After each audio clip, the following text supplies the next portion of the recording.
Hello, this is the latest reading from the Gnome Diaries for the 7th of May 2012. It's an excerpt from a blog by Hortensia, a gnome who faces the perils of modern life.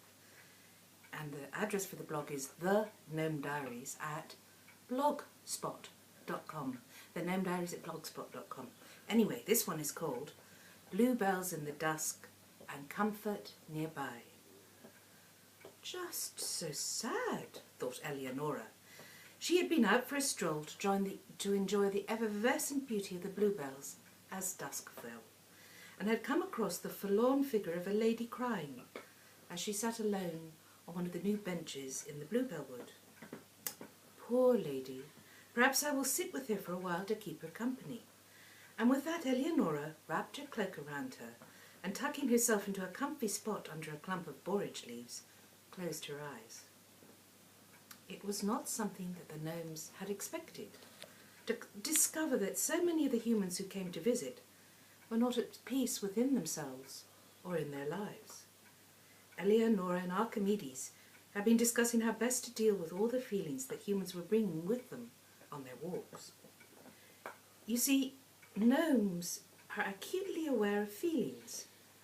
That's how they help all the plants and trees grow. They sort of see, hear, feel, know things. It's as though all their senses work together.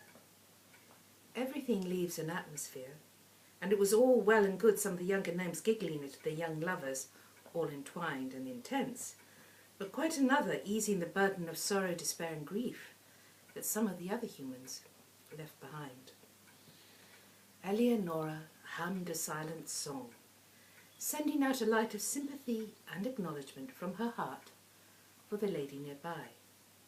Now, I don't think that most humans have any idea that they could be sitting in nature somewhere desolate or remote, or even their back garden or a park, and that close nearby is most likely to be a gnome, watching and listening deeply. Of course, you never see them, but sometimes you know when a place or your garden seems to be especially beautiful and productive, that the gnomes are all around looking after your plants and, of course, observing you. The lady who had been feeling most unhappy began to look up. For the first time she began to really see how the air all around her was full of shimmering blue light. The bluebells seemed to fill the air with their scent and radiance, and her heart began to open to the possibility of hope for the first time in ages. There, my dear, thought Eleonora, all things pass. Breathe in the light and scent, and begin to trust your heart will recover.